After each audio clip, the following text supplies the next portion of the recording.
Today, August 12, marks International Youth Day, a time to recognize the vital role young people play in shaping our world. This year's theme, Local Youth Actions for SDGs and Beyond, highlighting how youth are turning global goals into real change within their own communities. With over 65% of Sustainable Development Goals connected to local action, youth aren't just the future. They're essential partners right now. From creativity to activism to leadership and innovation, young people are bridging the gap between big ideas and grassroots impact.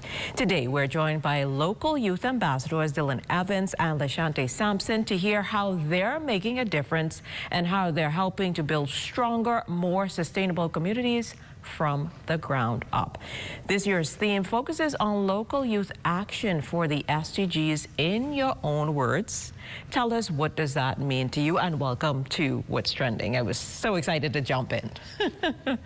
Thank you very much for having us, Ms. Swain. Well, for me, when we talk about SDGs and our goals, it means giving youth the platform to enhance our everyday lives. As we know, the Bahamas stand at the forefront of climate catastrophe, things such as climate change and flooding, and water intrusion on our water tables. And when we look at that, it's something that, although it's affecting us now, it will only get worse with time. So when we talk about the youth role in enhancing and enacting some of those and achieving some of those SDGs, it's our mission. Because at the end of the day, those generations that have come and gone, their time's over essentially. So we have to now pick up the mantle and do what we have to ensure that our future and those who come after us can have something to look forward to. Now, what about you, Lashante? Okay, thank you so much for having us here today. So the SDGs, as we know, are global goals that almost every country has committed to achieve by 2030. So this September is going to make 10 years since the SDGs passed, and we know that every context is a bit different, and so localizing the SDGs is making it our own, bringing it back here and seeing what we as young people can do in order to achieve or at least make progress towards some of the SDGs that we have. Sounds good. And so can you share a project then or an initiative you've been involved in that supports your community or ties into one of the SDG goals?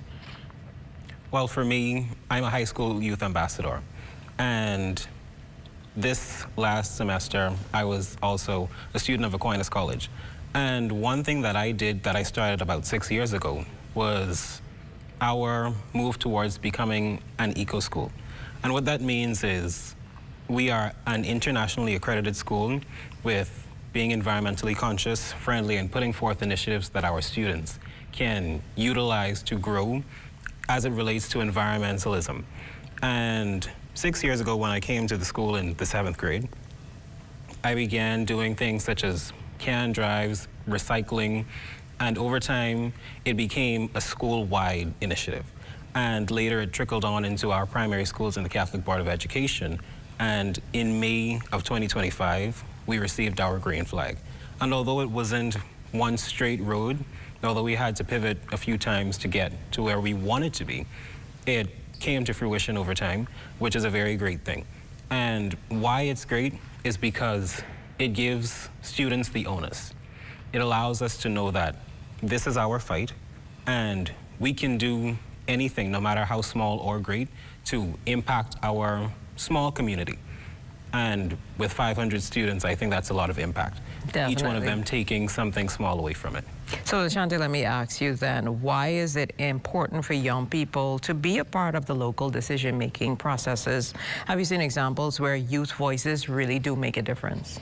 Okay, so definitely. So young people need a seat at the table. As you said today in your introduction, we are no longer the leaders of the future. We are the leaders of the now. And so having young people at the decision-making table is letting the government, government, letting policymakers and all of the other relevant bodies hear what challenges we are facing now, presently, because again, sustainability is not just looking after what we need now, but also looking towards the future. And so without youth voices, we cannot plan effectively for the future, because at the end of the day, we're going to be inheriting this world. So we have to decide if we're going to inherit vulnerability or if we're going to inherit resilience.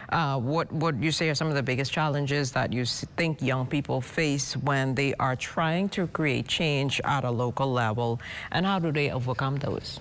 Okay, so definitely resources. Resources is always a challenge, whether financial resources, whether technical resources for capacity building.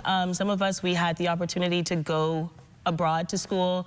Today we also have the digital world, and so we're making these connections online, and we are creating our own partnerships, reaching out to people and letting them know what it is that we are doing, how it is we can partner with them, and then also just bringing back that knowledge, those resources back home in order to, facilitate local action. So Dellon, then tell us, how can the governments better support youth-led initiatives or community work, and what would you like to see more of? Well, as it stands, I must say, I believe that our government is giving young people an opportunity, but there's always room for improvement. So for me, I believe that creating more programs as it relates to the SDGs, specified programs for the SDGs that youth can help construct and really flesh out some of the ideas. So what message do you have for other young people who want to get involved but aren't sure where to start? Okay, so the first thing I would say is that you do not need permission to start, right? Your voice is valuable, your talents are valuable, use what it is that you have. For me, I'm looking forward to a future that we can be proud of. We are Bahamians, and we need to have something that we can look at and say, that's my country. So what I want to do is give the best that I can to ensure that people my age, older or younger, have an opportunity to be confident in giving ideas on the way forward. Well, thank you so much. Obviously, the future is in great hands with both you, Lashante, and Dellon. Thank you for, your passion and your vision for what you want to see in the future, but also what you're working to ensure occurs right now. So thank you again, and continue the great work indeed. Thank you so much for having us. Stay with us. We've got more inspiring stories ahead.